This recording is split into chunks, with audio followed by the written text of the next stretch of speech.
नमस्कार. मी नयन जयप्रकाश तुमच्या सर्वांचंच आजच्या या लाईव्ह वेबिनारमध्ये खूप मनापासून स्वागत करते. आजचा जो लाईव्ह वेबिनार आहे त्याचा विषय खूप रंजक आहे. तो विषय म्हणजे कहाणी फिल्मी करिअरची. हा जो वेबिनार आहे तो सकाळ मीडिया ग्रुपच्या म्हणजेच यंग इन्स्पिरेटर नेटवर्कच्या माध्यमातून आम्ही तुमच्यापर्यंत पोहोचत आहोत.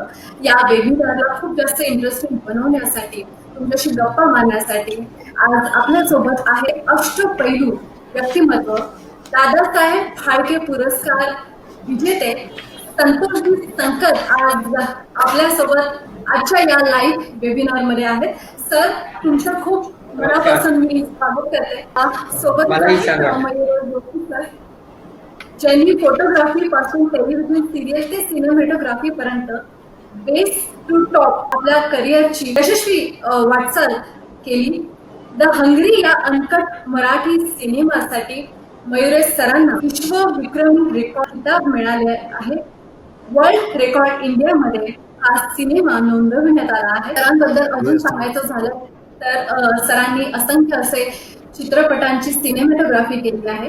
आजचा जो लाईव्ह वेबिनारचा विषय आहे संतोष सर, खरंच खूप इंटरेस्टिंग आहे, आपल्या जवळचा आहे. गेली 22 वर्ष सातत्यानं तुम्ही या इंडस्ट्रीमध्ये खूप काम केलेलं आहे. विषय खूप रंजक असल्यामुळे कहाणी फिल्मी करिअरची. मग तुमच्या करिअरची कहाणी काय आहे? तुमच्या करिअरची नेमकी सुरुवात तुम्ही कशी केली, काय सांगाल? धन्यवाद नयन. सर्वप्रथम मी या प्लॅटफॉर्मचं खूप खूप आभार मानतो. या प्लॅटफॉर्मवरती आम्हाला दोघांना आमंत्रित करण्यात आलं. या करिअरची सुरुवात खूप इंटरेस्टिंग होती. सुरुवात माझी आता जरी माझं नाव लौकिक हा कला दिग्दर्शक म्हणून, आर्ट डिरेक्टर म्हणून झालेला असला तरी सुद्धा माझं नृत्य दिग्दर्शक म्हणून खऱ्या अर्थानं या चित्रपट क्षेत्रातलं करिअर सुरू झालं. माझा जो डान्स ग्रुप होता त्या डान्स ग्रुपच्या माध्यमातून आम्ही भारतातील आणि जगातल्या जगविख्यात असणाऱ्या चित्रपट निर्मात्या आणि दिग्दर्शिका सुमित्रा भावे आणि सुनील सुक्तनकर यांचा 10वी फ नावाचा जो मराठी चित्रपट होता, या 10वी फ चित्रपटाच्या नृत्य काय म्हणू दिग्दर्शनापासून खऱ्या अर्थानं या करिअरची मोठ्या प्रमाणात सुरुवात झाली. आणि याच पद्धतीने हळूहळू त्याच्या अगोदर मी अनेक व्हिडिओ अल्बम्स नृत्य दिग्दर्शित केले होते. जवळजवळ टी सिरीज, कृणाल, सुमित, नाकोडा अशा वेगवेगळ्या म्युझिक कंपनीचे 1200च्या वरती गाण्यांचं नृत्य दिग्दर्शन केलं. पार्वतीच्या बाळा, डोकं फिरल्या, सनईचा सूर, एक मोत्याची माळ, वेसावकर टॉप 10, 38 नॉनस्टॉप, कल्लोळाचं पाणी, ढोलकीला बांधल तुझे पाय पाय पाय, अशा सगळ्या नृत्यांच्या माध्यमातून मला सातत्यानं माझा जो नृत्याचा प्रवास आहे तो प्रवाहित ठेवता आला. आणि याच्या माध्यमातून मी चित्रपट क्षेत्रात आलो. आणि मग त्याच्यानंतर एक एक सिनेमे करत, म्हणजे 10वी फ, वास्तुपुरुष, त्याच्यानंतर फॅन्ड्री आहे, सैराट आहे, आता नुकताच आलेला सूर सपाटा नावाचा सिनेमा आहे. अशा वेगवेगळ्या सिनेमांसाठी नृत्याच्या संदर्भातलं काम करण्याची मला संधी मिळाली आणि त्या संधीचं मी सोनं करत. खरंच मला असं वाटतं की या क्षेत्रात येण्यासाठी तुम्हाला गुणवत्ता ही लागत असते आणि गुणवत्ता असण्याबरोबर तुम्हाला संधी देखील मिळणं आवश्यक आहे आणि ती संधी तुम्हाला मिळाली. पण हे जास्त महत्वाचं आहे की त्या संधीचं तुम्ही सोनं कसं करतात आणि तेच तुम्ही तुमच्या कामात सिद्ध केलं आहे. नक्कीच नक्कीच. माझा जो प्रश्न आहे, हा सर बोला. खऱ्या अर्थानं संधी तुम्हाला त्यावेळेसच मिळते ज्यावेळेस तुमच्यामध्ये ॲबिलिटीज असतात, तुमच्यात ती क्षमता असते. तुमच्यात क्षमता असली आणि तुम्ही ती कार्यान्वित केली तर संधी तुम्हाला चालून येते. आणि प्रत्येक मिळालेल्या संधीचं सोनं करणं हे तुमच्या कार्यक्षमतेवरती, जिद्दीवरती आणि चिकाटीवर अवलंबून असतं. आणि ती सगळी आमच्यामध्ये ठासून भरली होती. त्यामुळं कदाचित या संधीचं सोनं करण्याची एक अनोखी ॲबिलिटी आमच्यामध्ये होती आणि ती सिद्ध करता आली. सर बरोबर आहे, कारण असा गैरसमज लोकांचा आहे की फिल्मी करिअर जे आहे ते खूप ग्लॅमरस आहे आणि इथे येणारा माणूस तो सहज येतो, पण तिथे टिकणं खरंच तर खूप अवघड आहे. पण जर आपल्यात जर अबिलिटी असेल ना तर आपल्याला या इंडस्ट्रीमधून कोणी काढू शकत नाही आणि आपण सातत्यानं खूप चांगलं समाजासाठी काम करू शकतो. बरोबर आहे? नक्की. माझा पुढचा जो प्रश्न आहे तो मयुरेश सरांसाठी आहे. तर सिनेमा म्हटलं तर लार्जर दॅन लाईफ इमेज असते आणि ती लार्जर दॅन लाईफ इमेज एक सिनेमॅटोग्राफर करत असतो. मग तुमचं एक करिअर जे फोटोग्राफीचं होतं ते छान चालू होतं, म्हणजे फोटोग्राफीमध्ये तुम्ही एक्सपर्ट होतात, माहीर होतात, सबंध करिअर छान चालू असताना मग तुम्हाला असं का वाटलं की बाबा फोटोग्राफी नंतर मी सिनेमॅटोग्राफी कडे वळावं, कारण हे खूप आव्हानात्मक क्षेत्र आहे आणि खूप सारे बारकावे आहे आणि खूप मेहनतीचं आणि चिकाटीचं सिनेमॅटोग्राफरचं काम आहे. मग तुमच्या करिअरची वाटचाल नेमकं कशी आणि केव्हा केली? आयुष्यामध्ये फोटोग्राफी आणि कॅमेरामध्ये एकतर जगाचं सौंदर्य टिपण्याचं एक माझं पॅशनच होतं आणि त्या पॅशन साहजिकच. मुळे मी या क्षेत्रामध्ये खरं तर प्रवेश केला होता आणि एकतर महत्त्वाचं म्हणजे की मला असा फोटोग्राफर व्हायचं होतं की मी वर्सस्टाईल फोटोग्राफर असला पाहिजे. मी कुठल्याही एका पठडीतला फोटोग्राफर नसावा या उद्देशानेच माझं कार्य सुरू केलं होतं. तर मी सुरुवातीला वेडिंग फोटोग्राफी पासून सुरुवात केली होती. वेडिंग करत असताना मग मी स्पोर्ट्स फोटोग्राफी केली, वाईल्ड लाईफ फोटोग्राफी केली. त्याचबरोबर मी इव्हन क्राईम बीटमध्ये पोस्टमॉर्टमच्या पण मी फोटोग्राफी केलेली आहे. सो असा वर्सस्टाईल फोटोग्राफी करत असतानाच एकदा असं झालं की एका दूरदर्शनच्या सिरियलवरती स्टील फोटोग्राफी करायला मेकिंग मी गेलो होतो आणि तिथे अचानक आमच्या कॅमेरामन तिथे येऊ शकले नाहीत आणि मग अशा परिस्थितीमध्ये कॅमेरा कमी करणार. सो मला दिग्दर्शकाने विचारलं होतं की अरे मयूर तू करशील का कॅमेरा. मी म्हटलं "सर, प्रयत्न करीन मी." आणि मग असं प्रयत्न करीन म्हणल्यानंतर मला तो चान्स मिळत होता. मी तो चान्स सोडला नाही आणि तो चान्स मी लगेच घेतला. तर ती माझ्या आयुष्यातली पहिली सिरियल होती दूरदर्शनची, पोतराज नावाची आणि त्या सिरियलचं मी शूट केलं आणि ते शूट केल्यानंतर ते इतकं सुंदर शूट झालं, ते छान पद्धतीने मी शूट करू शकलो आणि त्याच्यानंतर ते जेव्हा मी दूरदर्शनवरती माझं स्वतः नाव बघितलं की छायांकन मयुरेश जोशी हे जेव्हा नाव मला दिसतं तेव्हा मला म्हणतात की इच्छा माणसाची वाढत जाते. तशीच माझी सिनेमॅटोग्राफीमध्ये बनण्याची इच्छा सुरू झाली. मग मी बरेच सिनियर सिनेमॅटोग्राफरला असिस्टंटशिप म्हणून केली आणि मग मला पहिला सिनेमा मिळाला. ती पण व्हिडिओ फिल्म होती बेसिकली. ती जीवन आरंभ नावाची अंमल भावे दिग्दर्शित आणि किशोर वाडेक यांनी लिहिलेली. ती छान झाली की तिचं मला इतकं कौतुक मिळालं की त्यानंतर मग मला पहिली फिल्म मिळाली लव्ह फॅक्टर, जी किशोर विबंडीकरांनीच लिहिलेली होती आणि त्यांनी दिग्दर्शित केली. त्याचं काम इतका पद्धतीने झालं, त्याच्यात मग माझा कॉन्फिडन्स वाढत गेला आणि मग ते बघत असताना माझं काम सगळे लोक बघत होते आणि मग मला दमलेल्या बाबाची कहाणी हे माझ्या आयुष्यातलं तसं बघायला गेलं तर एक माइलस्टोन म्हणता येईल. माइलस्टोन प्रोजेक्ट म्हणते की त्याच्यामध्ये सगळेच इंडस्ट्रीमधले मातब्बर लोक होते. नितीन चव्हाण लिखित दिग्दर्शित आणि योगेश जाधव दिग्दर्शित होते आणि मला मिळून संधी दिली हे तू कर फिल्म. आणि ती फिल्म नाशिक फिल्म फेस्टिवल सारख्या बरेच फेस्टिवल्स मध्ये तिला अवॉर्ड्स मिळाले, मला नॉमिनेशन्स मिळाले. तेव्हा एक कॉन्फिडन्स वाढत गेला होता आणि असं करत असताना माझं कामात आवडायला लागली. मग मला ईमेल फिमेल युवागिरी असे अनेक सिनेमे करत गेलो. सो हे करत असताना मला एक काहीतरी वेगळं करायचं होतं आयुष्यात. तर ते जगामध्ये काहीतरी एक आपलं नाव व्हावं म्हणतात ते करायचं मनापासून इच्छा होती. तर त्यासाठी मला संतोष राऊत आणि नितीन चव्हाण पुन्हा एकदा त्यांनी मला अजून एक संधी दिली. ती म्हणजे वर्ल्ड रेकॉर्ड फिल्म आमची अनकट द हंग्री नावाची फिल्म आहे.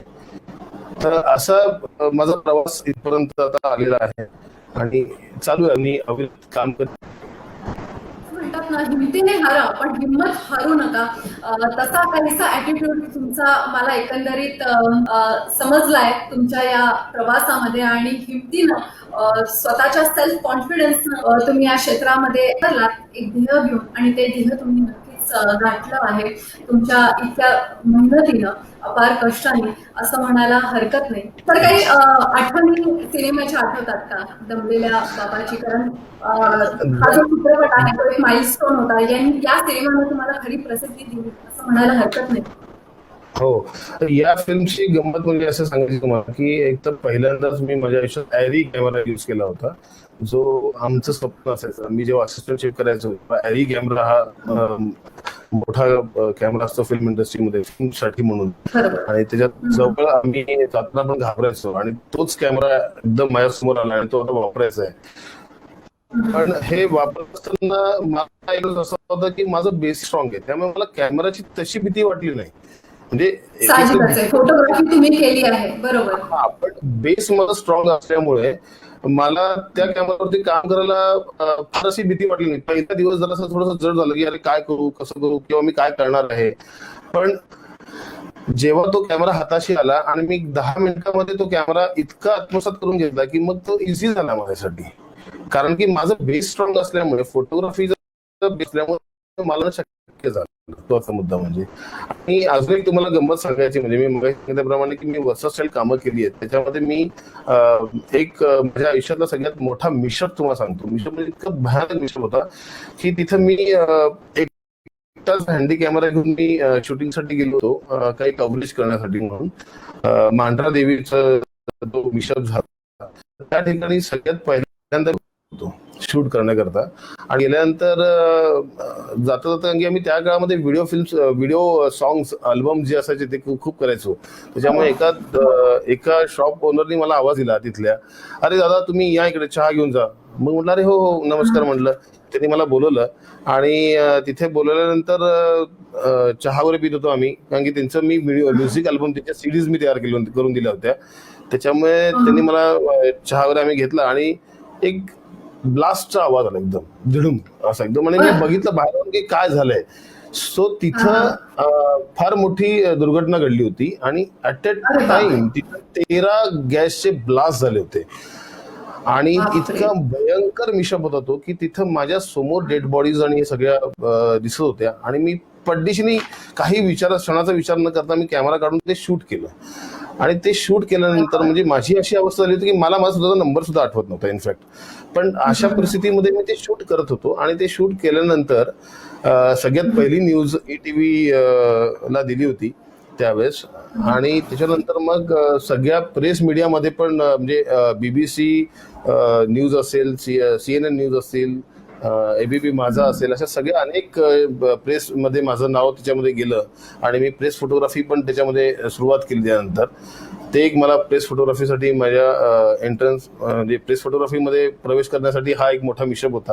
आणि त्याच्यानंतर मला प्रेस फोटोग्राफीमध्ये पण मी खूप काम केलं, त्याची व्हिडिओग्राफी केली, फोटोग्राफी केली, असे एक अनुभव होता. आणि पहिली सिरियल सांगितल्याप्रमाणे पोतराज माझी पहिली सिरियल होती, नंतर ट्रॅप होती. मग सिरियलमध्ये मी ETV गुजरातीची पण सिरियल्स केलेल्या आहेत, झी मराठीचे पण सिरियल्स केलेल्या आहेत. असे अनेक गोष्टी आहेत, खूप मजेदार गोष्टी आहेत आयुष्यामध्ये. जसा हा संघर्षमय प्रवास म्हणजे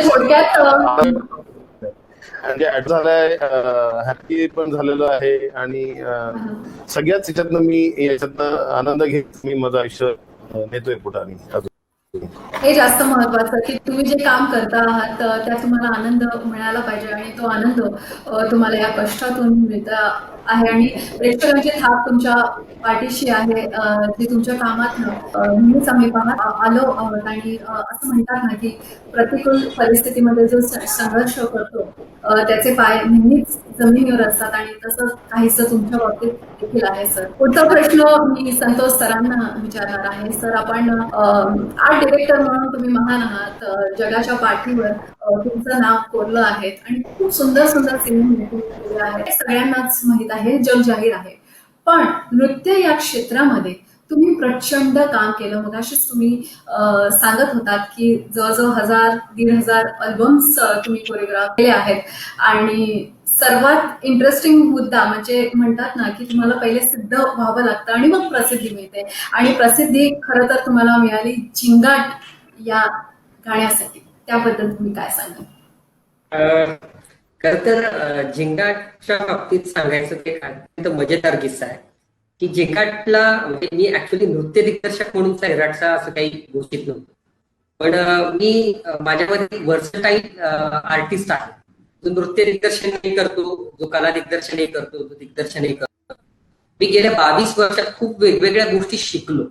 आणि या सगळ्या मी कुठल्याही विद्यापीठात किंवा कुठल्या शिक्षण देणाऱ्या संस्थेमध्ये शिकलो आहे. हे माझ्या अनुभवावर शिकत गेलो. आणि ज्या परिस्थितीमध्ये मी हे सगळं शिकत गेलो, म्हणजे एक म्हणतात ना की कुठली गोष्ट बघितली की ती आपल्याला जमली पाहिजे, या मताचा मी होतो. आणि ती एक भूक होती मनामध्ये, शिकता आली पाहिजे. ती गोष्ट आपल्याला जमली पाहिजे.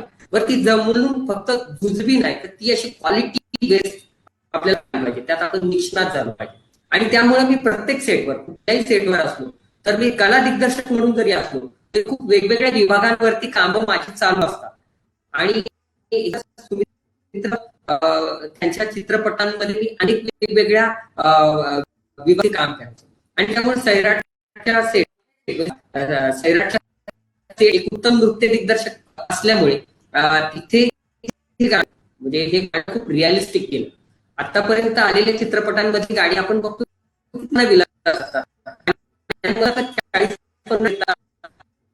सिंक्रोनाइज पद्धतीने नाचायला लागतात. अगदी गोळाबंद पद्धतीचं त्यांचं ते नृत्य दिसायला खूप सुंदर असतं, पण वास्तविक पाहता आपल्या प्रत्येक आयुष्यात असं घडत नाही, प्रत्यक्ष आयुष्यात घडत नाही.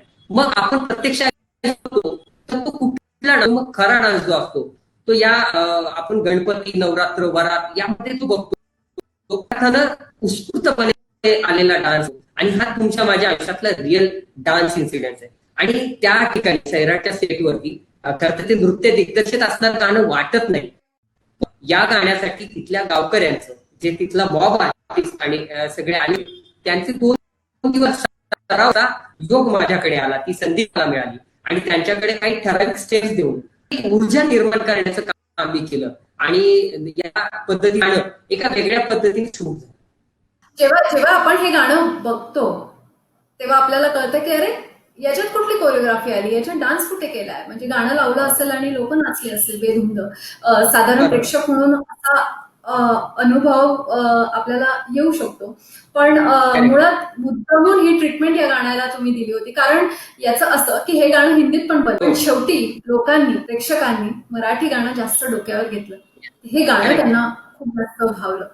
याच्या मागचं कारण काय असं? कारण हे कोरिओग्राफ करताना असं काही तुम्हाला म्हणजे सुचणं हे खूप मोठी गोष्ट आहे की या पद्धतीने हे गाणं, याचं चित्रीकरण अशा पद्धतीनं होणं हा खूप मोठा थॉट आहे. लोक म्हणतात की अरे आर्ट डिरेक्शन मध्ये काय लागतं, म्हणजे फक्त सेट लावलं म्हणजे आर्ट डिरेक्शन झालं, असं असतं का? ऍक्च्युली खरं तर कोरिओग्राफीचं पण काहीच तसंच आहे सर.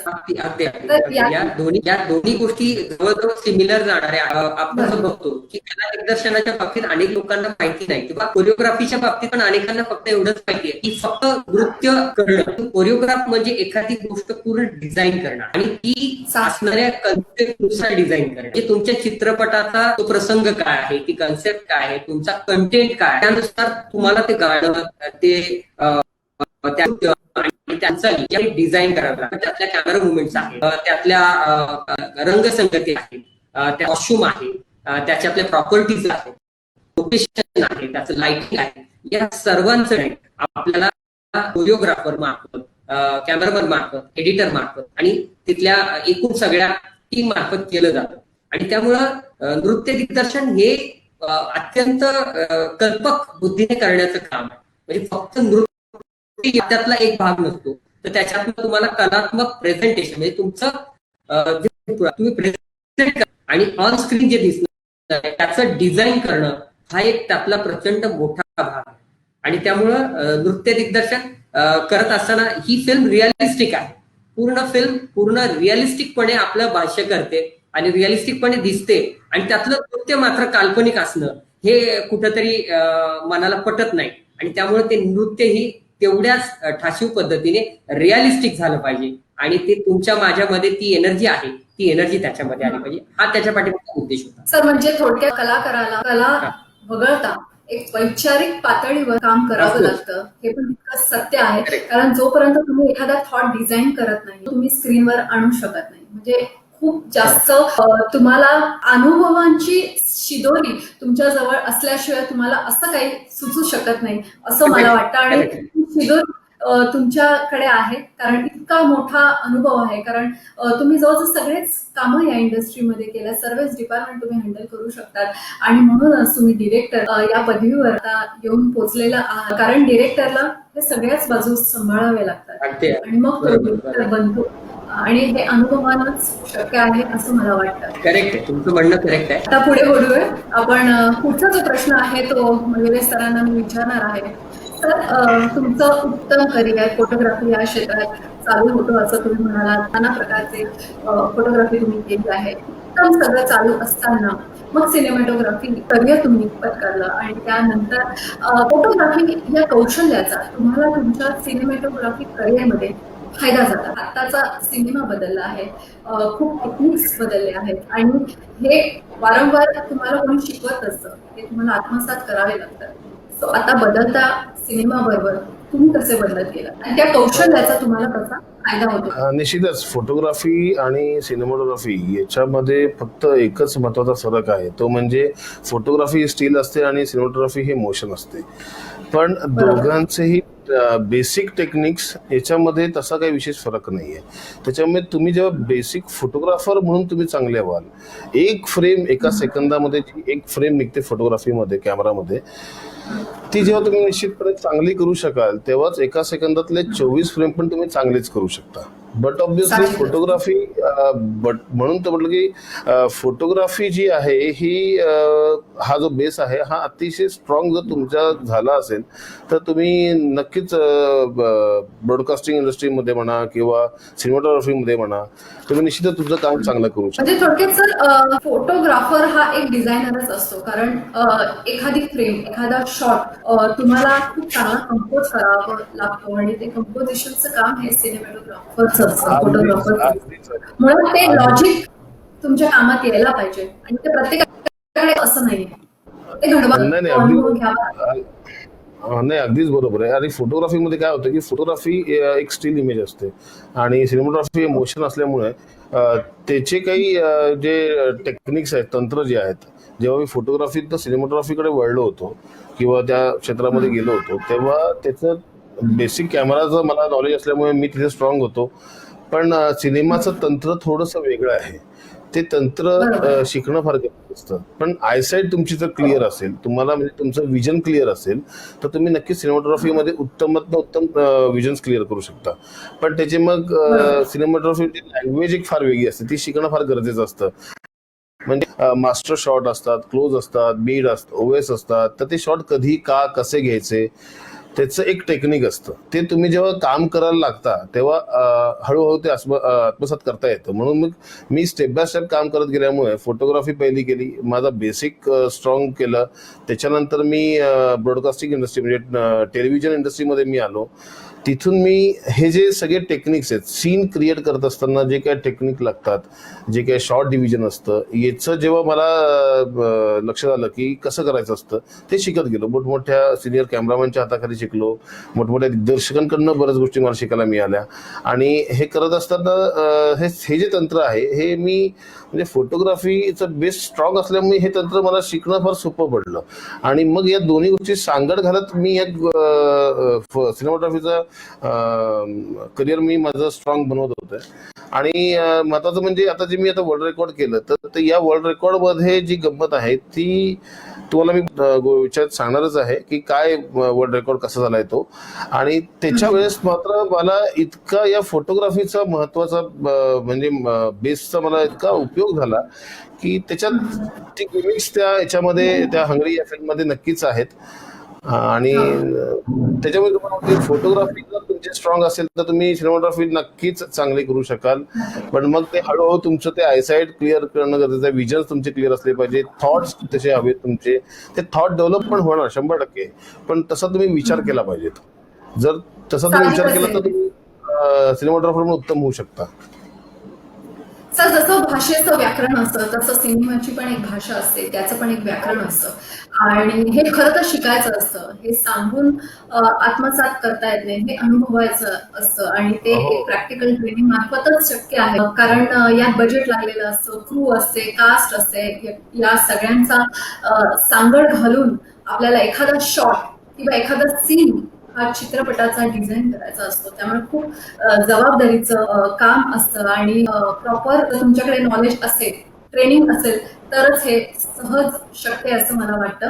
सर, मला सांगा की नुसती फ्रेम लावली म्हणजे सिनेमॅटोग्राफी का, किंवा नुसता छान फ्रेम मध्ये फोटो काढला म्हणजे फोटोग्राफी का? कारण याच्यात मग लाईटचा किती भाग असतो कारण एका सिनेमॅटोग्राफरला किंवा फोटोग्राफरला लाईटचा सेन्स असणं खूप गरजेचं आहे. तुमची जर लाईट चुकली तर तुमचं सबंध कंपोजिशन किंवा तुमची सबंध फ्रेम ही चुकू शकते. मग ते कसं आत्मसात करायचं? नक्कीच. म्हणजे फोटोग्राफी आणि सिनेमॅटोग्राफी मध्ये लाईट हा अत्यंत आवश्यक असा विषय आहे. लाइटिंग बरोबर. शिकणं फार आवश्यक असतं. जर लाइटिंग तुम्ही प्रॉपर शिकलात की बॅकलाइट काय असते, फेस लाईट काय असतं, की लाईट म्हणजे काय असतं, रिंग लाईट काय असतं, किंवा तुमचं फील्ड म्हणजे काय असतं, या सगळ्या गोष्टी तुम्ही जेव्हा फोटोग्राफीमध्ये तुम्ही तुमचा बेस पक्का करत असता तेव्हा तुम्ही या गोष्टी शिकतच असता. पण मोशन मध्ये मात्र कारण लाईट कॅनव्हासच मोठा असतो. मोशन फोटोग्राफी सिनेमॅटोग्राफी करत असताना कॅनव्हास फार मोठा असतो. मग तो कॅनव्हास होत जातो तसा तुमचा सेन्स तुम्हाला डेव्हलप करावा लागतो बरोबर. आणि तो अत्यंत आवश्यक आहे. तो तुम्ही प्रॅक्टिकली काम करूनच ते शिकू शकता. हे तुम्हाला कोणी थेअरीमध्ये शिकवणार नाही की हा लाईट असाच द्यायचा असतो किंवा तो लाईट असाच द्यायचा असतो. आणि सिनेमा म्हणजे हे फार रिअलिस्टिक आहे. सिनेमा इतका रिअलिस्टिक असतो तो तसाच दिसला पाहिजे, तसा तो शूट झाला पाहिजे. जर तो तसा शूट नाही झाला तर तुम्ही कुठेतरी फेल होता. तर तुम्ही त्या पद्धतीने विचार करायचा. रिअलिस्टिक लाइटिंग काय असतं ते तुमचं ऑब्झर्वेशन तुम्ही शिकू शकता. आणि प्रॅक्टिकली ऑन सेट वर जेव्हा तुम्ही काम करता तेव्हा लाईटचे अनेक प्रकार असतात. ते लाईट बघायला मिळतात तुम्हाला. बरोबर. ते लाईट कसे वापरायचे, त्यांनी कुठल्या लाईटमुळे कसा लाईटचा इफेक्ट येतो, या सगळ्या गोष्टी मात्र तुम्हाला प्रॅक्टिकली कराव्या लागतात. आणि ते प्रॅक्टिकली झालं तरच ते खूप स्ट्रॉंग होतं. म्हणजे मी स्वतः सुद्धा जेव्हा सिनेमॅटोग्राफर व्हायच्या आधी मला या सिनेमॅटोग्राफी मध्ये यायचं होतं, हे स्वप्न होतं, तेव्हा मी लाईट बॉय म्हणून स्वतःही काम केलेलं आहे. स्वतःही लाईट उचललेले आहेत. तेव्हा मला ते कळलं की लाईट हा कुठला लाईट कसा असतो, किती उंचीवरनं द्यायचा असतो, त्याचा थ्रो काय आहे, त्याचा या सगळ्या गोष्टी प्रॅक्टिकली जेव्हा तुम्ही कराल तेव्हाच ते तुम्हाला ते जास्त आत्मसात करता येतं.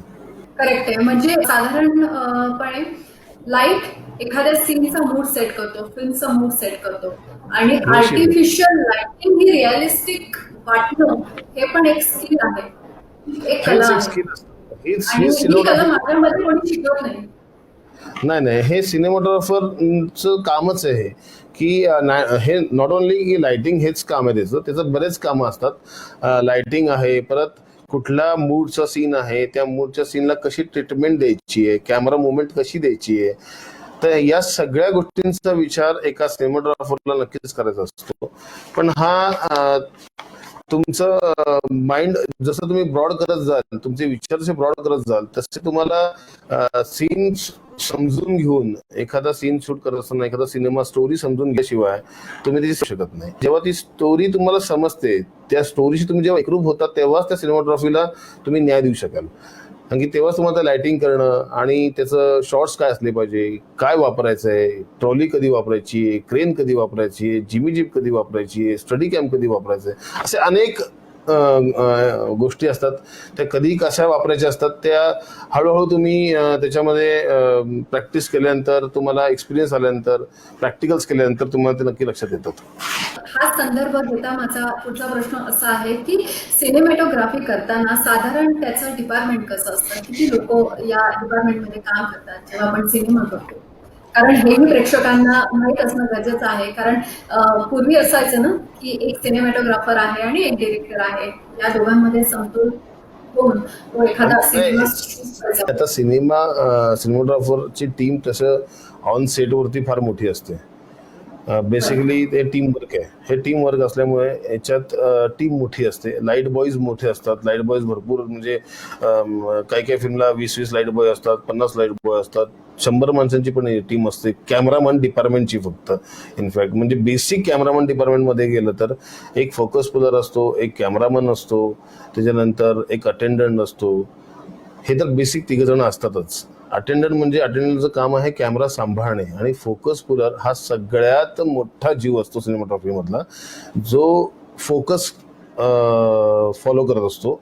आणि त्याच्या कन्फर्मेशन शिवाय सिनेमॅटोग्राफर किंवा डिरेक्टर हा शॉट ओके म्हणतच नाही. जेव्हा फोकस पुलर म्हणतो की yes this is shot okay, then hmm. Okay, otherwise जर तो म्हणला की नाही सर ये सॉफ्ट हो गया, वन मोर लेना पड़ेगा, तो वन मोर लेना ही पड़ेगा, उसमें कोई ऑप्शन नहीं. तो आता हे अशी सगळं टीम ऐकल्यानंतर मला हा लाईट बॉयची टीम असते, बाकी कॅमेरा टीम असते आणि असिस्टंट्स असतात आमचे.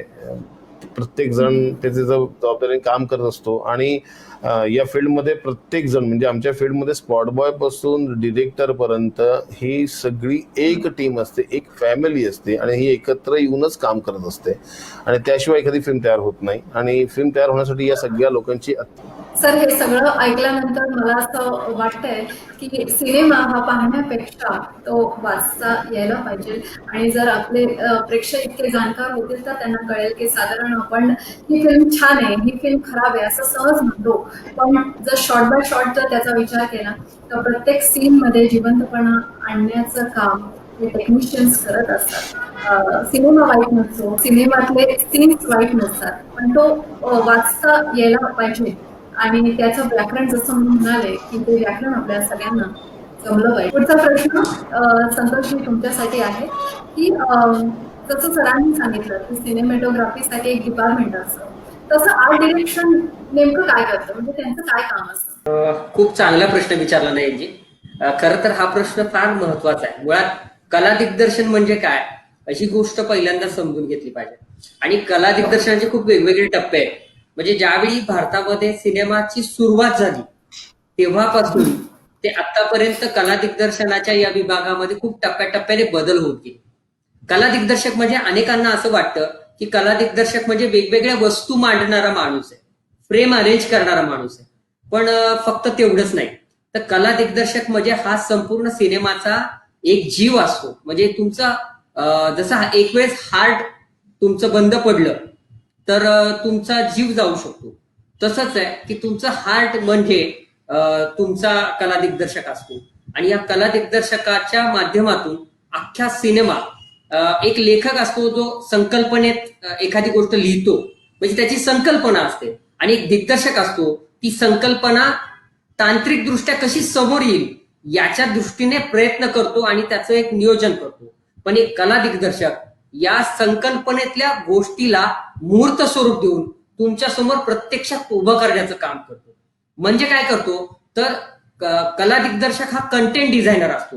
कला दिग्दर्शक हा त्या सिनेमाचा कंटेंट बरोबर त्याची कलर स्कीम असेल, त्याचा कलर टोन असेल, त्याचा अँबियन्स असेल, त्याची भावभावना तुमच्यापर्यंत पोहोचण्यासाठी जो काही अँबियन्स लागतो या सगळ्या गोष्टी क्रिएट करण्याचं काम करतो. आणि त्याच्या पलीकडे जाऊन सिम्बॉलिझम नावाची जी गोष्ट आहे की तुमची फिल्म सिम्बॉलिकली मांडली गेली पाहिजे. तुमच्या कॅरेक्टरला जे म्हणायचंय आणि तुमच्या कंटेंटचा किंवा तुमच्या भावभावनांचा जो अर्थ आहे तो तुमच्या फोरग्राऊंड मध्ये, तुमच्या बॅकग्राऊंड मध्ये आणि तुमच्या कॅरेक्टर मध्ये आला पाहिजे. याच्यासाठी सपोर्टिंग एक वेगळं कॅरेक्टर उभं करण्याचंच काम कला दिग्दर्शन सेटच्या माध्यमातून करत असतो. आणि सैराट, फॅन्ड्री किंवा अनेक माझे जे सिनेमे आहेत, म्हणजे मला एक खूप चांगली गोष्ट मिळाली की मला खूप वर्सटाईल सिनेमे मिळाले. म्हणजे मी आतापर्यंत जे जे सिनेमे केले त्यातले मॅक्सिमम सिनेमे हे नॅशनल अवॉर्ड विनर सिनेमे आहेत. म्हणजे उदाहरणार्थ सुमित्रा भावे, सुनील सुक्तनकर यांचे अनेक जे सिनेमे आहेत, गेली 18 ते 20 वर्ष झालं मी त्यांच्या सोबत काम करतो. त्यांच्या प्रत्येक सिनेमाचं कला दिग्दर्शन हे अत्यंत ऑथेंटिकपणे करण्याची जबाबदारी माझ्यावर होती. आणि त्या बाबतीत सुमित्रा मावशी खूप पर्टिक्युलर आहे. तर त्यामुळं त्या पर्टिक्युलर कामामध्ये खूप रिसर्च असतो. कुठलेही कॅरेक्टर आल्यानंतर किंवा कुठली कथा आपण ऐकल्यानंतर ती कथा कुठल्या काळात घडते, कुठल्या सीझन मध्ये घडते, कुठल्या एरियामध्ये घडते, म्हणजे त्याचं स्थळ, काळ, वेळ, ठिकाण या सगळ्या गोष्टींचा पूर्ण अभ्यास करून मग त्याच्या कला दिग्दर्शनाच्या दृष्टीने रिसर्च केला जातो, त्याचं प्लॅनिंग केलं जातं, त्याचं पेपरवर्क केलं जातं. म्हणजे उदाहरणार्थ जर जब्याचं घर म्हटलं तर जब्याचं घर हा जो वडार समाज आहे किंवा जो दगडाचं काम करणारा समाज आहे तो गावाकुसा बाहेर राहणार आहे. त्यामुळे आम्ही जब्याचं घर हे डोंगरावरती एकांतात आयसोलेशन मध्ये तयार केलं, म्हणजे ते डोंगरावर तयार केलं. म्हणजे मी फॅन्ड्रीची तर गंमत सांगेन, फॅन्ड्रीमध्ये एवढं रिअलिस्टिक काम मी केलं होतं. 11 सेट फॅन्ड्रीसाठी बनवले होते. जब्याचं घर, चंक्याचं सायकलचं दुकान, शाळा संपूर्णपणे सेट होतं. त्यातली जत्रा, त्याच्यानंतर बाजार, ग्रामपंचायत, बऱ्यापैकी डुक्कर पकडण्याचं जे ठिकाण आहे याच्यावर प्रत्येक ठिकाणी काम झालं होतं. किंवा सैराट मधलं हैदराबाद 80% आम्ही बनवलेलं आहे, सेट बनवलेला आहे. करमाळ्यामध्ये आणि पुण्यामध्ये हैदराबादचा सेट बनवण्यात आला. त्याच्या तांत्रिक गोष्टी खूप वेगवेगळ्या आहेत. तर हे सगळं बनवण्यासाठी अगोदर त्याचा ऑथेंटिक अभ्यास करावा लागतो. कुठेही तुमचा सेट खोटा वाटला नाही पाहिजे.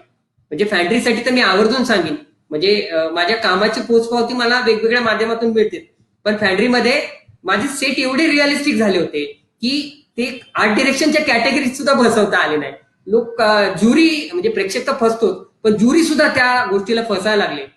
किंवा जे परीक्षक आहेत ते सुद्धा म्हणायला लागले की हे रिअलिस्टिक लोकेशनवरती जाऊन शूट केलेलं आहे. एवढं ऑथेंटिक ते लोकेशन बनवणं, ते सेट बनवणं, हे काम मी आणि माझ्या टीमने केलं होतं.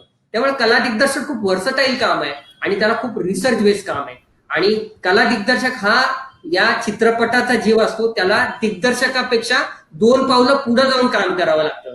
त्याला कॅमेराच्या अँगलनी काय दिसणार आहे, कॉस्ट्युमच्या अँगलनी कुठले रंग, कुठला कॉस्ट्युम वापरला जाणार आहे, त्याच्यानंतर दिग्दर्शकाला नक्की काय फ्रेम अपेक्षित आहे, दिग्दर्शकाला नक्की त्यातनं काय दाखवायचंय, कॅरेक्टर ज्यावेळेस तिथे येतं त्या कॅरेक्टरला त्याचं फोरग्राऊंड, बॅकग्राऊंड आणि त्याच्या हातामध्ये आसपास असणाऱ्या प्रॉपर्टीज काय असतील, वस्तू कुठल्या असतील, कुठल्या काळातली फिल्म आहे. जर हीच फिल्म ऐतिहासिक असेल, पिरियडिक असेल तर प्रचंड मेहनत करावी लागते. आणि सेट बनवणं म्हणजे तुम्हाला बनवलेल्या गोष्टीमधनं रिअलिस्टिक गोष्ट दाखवायची असते.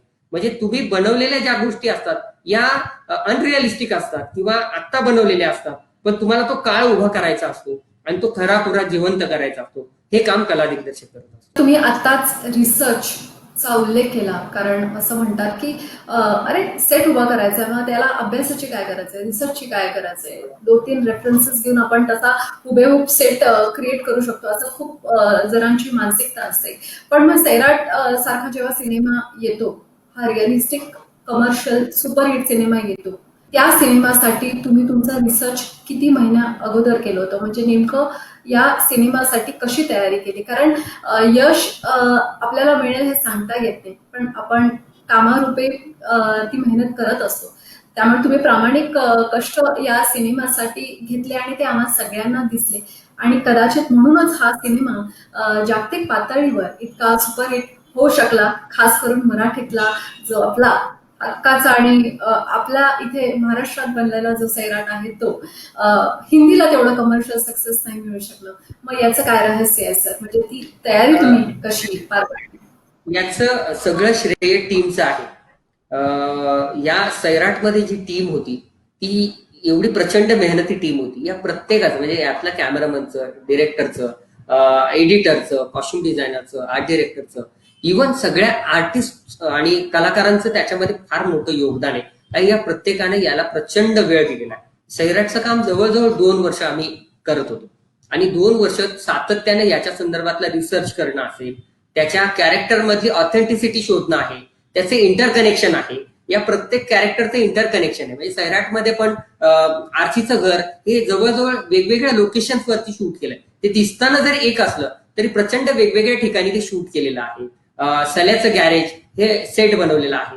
परशाचं घर हे आपल्याला दिसताना असं वाटतं की कुठंतरी रिअलिस्टिक घर आहे, पण त्या घरावरती प्रचंड मेहनत करण्यात आली. 2 घरं एकत्रित करून त्याच्या मधल्या भिंती पाडून त्याला संपूर्णपणे कॅमेरा ट्रीटमेंट म्हणजे कॅमेरा मुवमेंट आणि कॅमेराची टीम, टेक्निकल टीम आतमध्ये आली पाहिजे, त्याच्यामध्ये त्याचं काम झालं पाहिजे, या दृष्टीने त्याचं स्पेस बनवलं गेलं पाहिजे. किंवा सैराटमध्ये अनेक गोष्टी आहेत. त्याचं सिम्बॉलिझम म्हणजे की काही काही गोष्टी आहेत. लोकेशन सिलेक्शन इव्हन फार प्रचंड महत्वाचं होतं त्याच्यामध्ये. म्हणजे उदाहरणार्थ आर्ची आणि परशाचं पळून जाणं किंवा त्यांचं एकामेकाबरोबर गावातनं निघून जाणं हे साधं सुद्धा नव्हतं. ते खूप सिम्बॉलिझम त्याच्यामध्ये आहे. त्यांचं पळून जाणं म्हणजे 2 समाजामध्ये तिढा निर्माण करणं आहे. त्यांचं निघून जाणं म्हणजे समाज व्यवस्थेच्या चाकोरीमधनं निघून जाणं आहे, जातीय व्यवस्थेच्या चाकोरीमधनं निघून जाणं आहे, त्या चौकटीला तोडून निघून जाणं. त्याच्यामध्ये 2 समाजामध्ये प्रचंड मोठा कौलाहल होणार आहे, आग लागणार आहे, प्रचंड त्यांना त्रास होणार आहे. या सगळ्या गोष्टी आम्ही सिम्बॉलिकली दाखवल्या तिथे. पळून जाताना ते आगीतनं पळून जातात आहे, त्या माळ रानातनं उजाड रानातनं पळून जातात आहे, ते काठ्याकुट्यातनं पळतात आहे, त्या उसाच्या छिपाडामधनं पळतात आहे, ते पाण्यामधनं पळतात आहे. वेगवेगळ्या माध्यमातून पळताना त्यांना ज्या वेदना आणि यातना आहे याचं सिम्बॉलिझम आहे.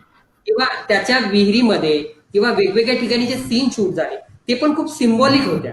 म्हणजे उदाहरणार्थ आर्ची त्या 96 पायरीच्या विहिरीमध्ये वरून चालत चालत चालत चालत येते आणि खालच्या पायरीवर कुठेतरी परशा बसलेला आहे. तर ती समाज व्यवस्थेची, जाती व्यवस्थेची पायरी आहे असं आपण म्हणू शकतो, की तथाकथित एका वरच्या समाजातली मुलगी एका खालच्या समाजातल्या मुलाला भेटायला जाते. या कल्पना ज्या समाजामध्ये रूढ झालेल्या आहेत त्याचं सिम्बॉलिझम आहे, की आर्ची वरच्या पायरीवरनं उतरत उतरत उतरत उतरत खाली येते तेव्हा कुठे तिला परशा भेटतो. तर याच्या पाठीमागे प्रचंड थिंकिंग, थॉट प्रोसेस आहे, अनेक गोष्टी आहेत. याच्यामध्ये संपूर्ण टीमचं तेवढं श्रेय आहे. आणि त्यामुळं कला दिग्दर्शन म्हणजे हैदराबादचं कला दिग्दर्शन सेट उभं करताना मला हैदराबादमध्ये जाऊन राहावं लागलं टीम बरोबर आम्ही. आणि तिथे जवळजवळ 5 ते 10 फोटो क्लिक केले आम्ही वेगवेगळ्या माध्यमातून. म्हणजे तिथल्या रस्त्यांचे, गाड्यांचे, भिंतींचे, झोपडपट्ट्यांचे, तिथली घरं, तिथली लोक, तिथली संस्कृती, त्या सगळ्या गोष्टींचे आम्ही कॅमेऱ्यात पहिल्यांदा फोटो काढले, त्याचा रिसर्च केला, त्याचा अभ्यास केला. म्हणजे हे फोटो काढताना एक इंटरेस्टिंग किस्सा होता, असा होता की मी रोज कॅमेरा घेऊन त्या रेल्वे स्टेशन आजूबाजूच्या परिसरात फिरायचो. एक दिवशी मला पोलिसांनी हटकलं आणि पकडलं साडेच्या, की हा मुलगा रोज फोटो काढतो, काय काढतो.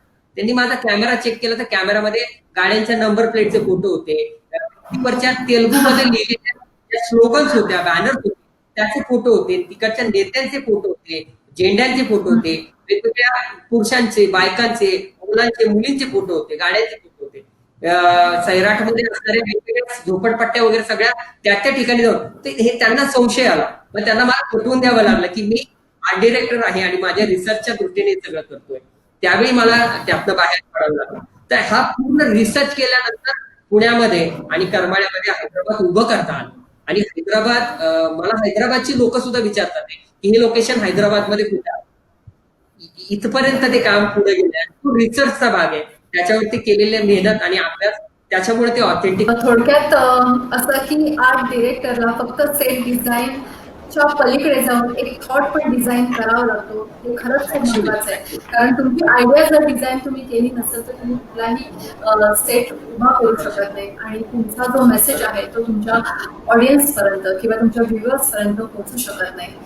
त्यामुळे हे अत्यंत महत्वाचं जोखमीचं काम आहे. आणि मला असं वाटतं की तुम्ही उल्लेख केला की तुमची पोचपावती मला हीच वाटते की रसिकांनी दिलेली शाबासकीची थाप आणि तुमचं वारंवार जे कौतुक झालं आहे म्हणूनच तुम्ही राष्ट्रीय दर्जाचे सिनेमे करू शकलात आणि एक करिअरची एक वेगळी उंची आणि प्रसिद्धी तुम्ही तुमच्या करिअरमध्ये मिळवली आहे. माझा पुढचा प्रश्न मयुरेश जोशी सरांसाठी आहे की सर, जेवढं मोठं आपलं ध्येय असतं तितक्याच मोठ्या अडचणी आपल्या वाटेत येत असतात आणि त्या अडचणींवर आपल्याला मात करायची असते. आणि याचं उदाहरण म्हणजे द हंगरी हा सिनेमा. ही संबंध प्रोसेस कशी होती? कारण अनकट हा सिनेमा आहे, हा पहिला मराठी सिनेमा आहे ज्याने वर्ल्ड रेकॉर्ड केला आहे. तर आयडिया टू एक्झिक्युशन हे संबंध कसं घडलं आणि यात तुमचा जो अनुभव आहे तो कसा होता? निश्चितच सांगायला खूप आवडेल, कारण की हंगरी ही फिल्म माझ्या आयुष्यातली सगळ्यात मोठं अचिव्हमेंट मिळवल्याचं समाधान देणारी ही फिल्म आहे. आणि यासाठी स्पेशली मी थँक्स करेल याचे निर्माते, दिग्दर्शक संतोष राऊत आणि नितीन चव्हाण नितीन चव्हाणांनी लेखन केलेलं आहे आणि दिग्दर्शन पण केलेलं आहे. आणि या फिल्ममध्ये एकतर खूप मोठं चॅलेंजेस माझ्यासमोर होते. एक तर सगळ्यात मोठं चॅलेंज असं होतं की ही फिल्म अनकट करायची होती, जिथे कुठेही एडिट होणार नव्हतं. आणि ॲक्शन टू कट या between that film he complete करायची होती. म्हणजे ॲक्शन म्हणलं की फिल्मचं शूटिंग स्टार्ट होईल आणि कट वाढेल तेव्हा शूटिंग संपेल. आणि याचं ड्युरेशनच इतकं मोठं होतं की 4 तास 2 मिनिटं 56 सेकंद हा या फिल्मचा रेकॉर्ड आहे. जगातली सगळ्यात पहिली अशी मराठी फिल्म आहे की मराठीच नाही तर जगामध्ये अशी कुठल्याच भाषेत अशी फिल्म झालेली नाही आहे की जी 4 तास 2 मिनिटं 56 सेकंदाची अनकट फिल्म आहे, इथे एडिटच नाही आहे. आणि सगळ्यात हा एक मोठा टास्क होता माझ्यासमोर. आणि दुसरं महत्त्वाचं म्हणजे कथा ही कॅमेरासाठी बदलणार नव्हती, कॅमेरानी त्या कथेसाठी मुवमेंट करायची होती. हे सगळ्यात मोठं माझ्यासाठी चॅलेंज होतं, कारण की या कथेमध्ये जवळजवळ अख्खं गावाचा समावेश आहे. कारण की अख्खं 10 किलोमीटर रेडियस असलेलं ते गाव, आणि त्या अख्ख्या गावामध्ये आम्हाला ते शूट करायचं होतं की ते कसं जाईल. अख्खा हँडल्ड कॅमेरा करायचा होता आणि त्याच्यात तर डे आणि नाईटचं ट्रान्झॅक्शन होतं. म्हणजे भर दुपारी आम्ही स्टार्ट करणार फिल्मला सुरुवात केली होती आणि रात्री साधारण 7:45च्या सुमारास ती फिल्मचा शॉर्ट कट झाला होता. तेव्हा हे रेकॉर्ड घोषित करण्यात आलं होतं. पण महत्त्वाची गोष्ट म्हणजे याच्यामध्ये एक तर सगळ्यात महत्त्वाचा मुद्दा होता, डिजिटल मॅगझिन मला पुरेल का. मला 4 तास स्वतःला ते मुवमेंट त्या इतक्या प्रतिकूल परिस्थितीमधनं चालणं, उलटं चालणं, पुलावरनं, म्हणजे 2 फुटाच्या पुलावरनं मी उलटा चाललेलो आहे, आर्टिस्टला फॉलो करत तिथून मी गेलेलो आहे. तर असे असंख्य, आणि परत ट्रॅव्हल करायचं होतं. मग टेम्पोवरती चढणं किंवा दुसऱ्या एका गाडीवरती चढून एक फॉलो करणं, हे सगळे टास्क होते. त्याच्यामध्ये माझ्यासोबत माझी असणारी टीम होती, जी फोकस पुलिंग करणारी असेल, एक्सपोजर पुलिंग करणारी असेल. तर या सगळ्या अडचणींना मात करत मला ती फिल्म करायची होती. त्यासाठी आम्ही खूप रिसर्च केला होता. बेसिकली कॅमेरा कुठला निवडायचा हाच एक सगळ्यात मोठा टास्क होता, की कुठला माझा कॅमेरा असेल की जो मला लाईट वेट पण राहील आणि तो मला अख्खे 4 तासाचं मॅगझिन पण देऊ शकेल, ड्युरेशन पण देऊ शकेल, बॅटरी बॅकअप देऊ शकेल. यासाठी मी म्हणजे सांगतो ना की एखाद्या निर्मात्याला एक फिल्म करत असताना त्यांनी म्हणतात की फिल्म मेकिंगचं बेसिक नॉलेज असणं गरजेचं असतं. तसा आमचा तो संतोष राऊत, जो आमचे निर्माते आहेत, हे त्यातले सगळं जाणकार व्यक्ती असल्यामुळे, आणि ते स्वतः पण एक फोटोग्राफर असल्यामुळे माझ्या व्यथा, माझ्या अडचणी ते फार चांगलं समजू शकत होते. त्याच्यामुळे आम्ही दोघांनी मिळून जो काय रिसर्च केला की नाही आपण हा कॅमेरा नाही असं करूयात, आपण तसं नाही, की मुवमेंट आहे, मोशन आहे. तर हे सगळं रिसर्च करून आम्ही जेव्हा फायनली मुंबईला 4 वेळा जाणं, मग हा कॅमेरा बघायचा का, एरी बघायचा का, मग रेड बघायचा का, मग ड्रॅगन बघायचा का, मग 5D बघायचा का, असे अनेक कॅमेऱ्यांचं आम्ही रिसर्च केले. ते किती वेट आहे त्याचा, मग आम्ही वेट स्वतः आम्ही वेअर करून तो कशा पद्धतीने मला फॉलो करता येईल, या सगळ्याचं प्रॅक्टिकल्स घेऊन, ट्रायल्स घेऊन आम्ही हे केलं. आणि याच्यामध्ये सगळ्यात महत्त्वाची गोष्ट म्हणजे 170 आर्टिस्ट आहेत, जवळजवळ 170 आर्टिस्ट याच्यामध्ये आहेत या फिल्ममध्ये. आणि त्याच्यामध्ये मुख्य म्हणजे बाल कलाकारापासून ते वयोवृद्ध कलाकारापर्यंत या फिल्ममध्ये आर्टिस्ट आहेत. 170च्या जवळपास आर्टिस्ट आहेत आणि प्रत्येक जण इतका त्यांनी काम अप्रतिम केलेलं आहे. हे इतकं टीमवर्क सॉलिड झालं. याच्या मागचं कारण काय की आम्ही 6 महिन्यापासून याच्यावरती रिसर्च करणं चाललं होतं, प्रॅक्टिस करणं चाललं होतं. यात आर्ट डिरेक्टरचं पण काम मोठं आहे, यात डिरेक्शनचं पण काम मोठं आहे, आणि या सगळ्या टीमच्या सहकार्यामुळं मला हे करणं शक्य झालं. आणि माझी ही टीम, बट ऑब्विसली की माझी लाईट बॉईज असतील, माझे एक्सपोजर कंट्रोलर असेल, माझा फोकस पुलर असेल, हे सगळेजण माझे इतके तयारीचे होते की मला फार लोड घेण्याची गरज पडली नाही. कारण की मला आता, कारण की 35 किलोचा कॅमेरा जो मला खांद्यावर घेऊन जवळजवळ 4 तास हे ट्रॅव्हल करायचं होतं, अतिशय अडचणीच्या जागेवरनं जायचं होतं. कुठे गोठाचं आहे, कुठे ब्रिजच आहे, कुठे नालाच आहे, तर कुठे काय काय असे अनेक स्पॉट्स होते. फार विचित्र स्पॉट्स होते की कधी कधी कॅमेरा घराच्या बाहेर येतो, कधीच तो कॅमेरा कधी घराच्या आतमध्ये पण येतो, घराच्या आतमध्ये पण आर्टिस्ट आहे, घराच्या आतमध्ये पण काही सीन्स आहेत, तिथलं लाइटिंग वेगळं आहे, बाहेरचं लाइटिंग वेगळं आहे. हे सगळं लाइटिंगचा खेळ करत करत हे फायनली फिल्म सक्सेसफुल करण्यासाठी आम्ही प्रयत्न करत होतो, आणि ती केली पण आम्ही. आमचं खरं तर 7 जानेवारी 2019ला आम्ही हा रेकॉर्ड करणार होतो, आणि 6 जानेवारी 2019ला याचं रंगीत तालीम होती. पण माझं मन समोर तेव्हा सांगत होतं की नाही मयूर, आपण 6 तारखेलाच हा रेकॉर्ड करणार आहोत. सो आम्ही 5 तारखेला पण एक रंगीत तालीम केली. 5 तारखेला एक रंगीत तालीम केली असताना काही जे काय तांत्रिक अडचणी आल्या त्या दिवशी सॉल्ड आउट करण्यात आल्या की नाही, हे नाही, असं व्हायला पाहिजे, तसं नाही, तसं व्हायला पाहिजे. हे सगळं डिस्कशन रात्रीच्या मीटिंगमध्ये झाल्यानंतर, कारण की जवळजवळ 200-250 लोकांची टीम याच्यावरती काम करत होती, आणि या सगळ्या टीमचं कोऑर्डिनेशन, मला पूर्ण विश्वास होता की 6 तारखेलाच हा रेकॉर्ड होईल. आणि 6 जानेवारी 2019 तारखेला मराठी जगातला पहिला असा सिनेमा जो अनकट आहे, 4 तास 2 मिनिटं 56 सेकंदाचा, जो माझ्याकडनं साकार झाला. माझ्याकडनं म्हणण्यापेक्षा माझ्या टीमच्या सहकार्यामुळे मला तो साकार करता आला, याचा मला फार आनंद वाटतो. आणि specially thanks to Santosh Raut आणि नितीन चव्हाण, या दोघांनी जर ही संधी मला दिली नसती तर हे झालं नसतं. आणि महत्त्वाचं म्हणजे वर्ल्ड रेकॉर्ड इंडिया यांनी यासाठी आम्हाला आमचं विश्वविक्रम नोंदवून घेतला. यासाठी त्यांचंही, पवन सोलंकी सरांचंही मी स्पेशली थँक्स म्हणेन. त्यांनी म्हणजे ते अवाक झाले होते की हे असं शक्यच नाहीये. म्हणजे नाशिक फिल्म फेस्टिवलचे मुकेश सर पण आले होते, मुकेश कनेरी सर पण तिथे होते, आमचे ज्युरी म्हणून तिथे होते, आणि वर्ल्ड रेकॉर्ड इंडियाचे सगळे टीम तिथे होती ज्युरी म्हणून. त्यांनी म्हणजे हे पॉसिबल कसं करतायत, हे 3 दिवस ते लोक 5 तारखेपासून ते 7 तारखेपर्यंत ते थांबणार होते, आणि त्यांनी 2 दिवस पाहिलं, आणि 6 तारखेला जेव्हा सक्सेसफुल झालं, आम्ही त्यांना विचारलं की हे खरंच झालंय, म्हणजे बघा तुम्ही चेक करा. त्यांनी त्याचं फिल्म चेक केली, आणि त्याच दिवशी ते म्हणले अरे आजच तुमचा रेकॉर्ड झालाय, उद्या करायची गरजच नाहीये. सो त्या दिवशी आम्हाला इतका खुश झालं की 6 महिन्यापासून मी स्वतः, म्हणजे त्यासाठी मी राहायला तळजाई धनकोडी या भागात राहिल्यामुळे तळजाई टेकडीवरती रोज सकाळी 10 किलोमीटर उलटा चालायचो. हातांना म्हणजे हात असे कमरेपर्यंत असं उचलायचं, आणि तिथे वेट लावायचो मी इथे लिटरली. हातांना इकडे 5 किलो, इकडे 5 किलो, मग कधी 10 किलो, इकडे 10 किलो, असं हातांना वेट लावून मी उलटा फिरायचो, उलटा चालायचो. म्हणजे माझ्या घरातनं निघाल्याबरोबर खाली उलटाच चालत जायचो, अख्ख्या तळजाईवरती उलटा त्या तळजाई टेकडीवर प्रवास करायचा चालत.